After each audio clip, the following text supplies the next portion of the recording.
அஹ்மா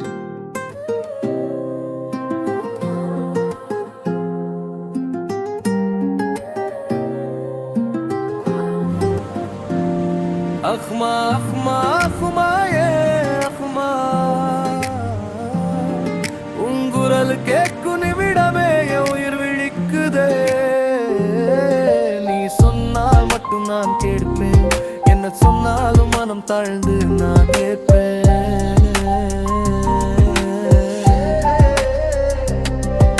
உன் கண்கள் காட்டும் பாதையில் என் வாழ்க்கை மெதுவாக நடக்குதே.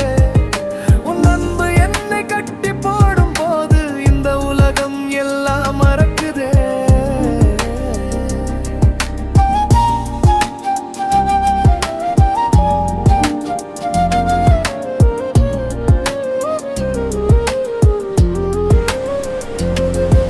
உன் குரல் கேட்கா நிமிடங்களில் உயிரற்ற பிணமாய் நான் கிடக்கிறேன். என் மனசுக்கு நிம்மதி தொலைந்து உன் பெயரை மட்டும் நான் உச்சரிக்கிறேன். உன் கரங்கள் என்னை காயப்படுத்தினாலும் அது கூட பாக்கியம் என நான் நினைப்பேன். உன் அருகில் இறப்பே வந்தாலும் அதையும் சிரித்தே நான் ஏற்றுக்கொள்வேன். உன் மூச்சு காட்டை கடன் வாங்கி தாயின்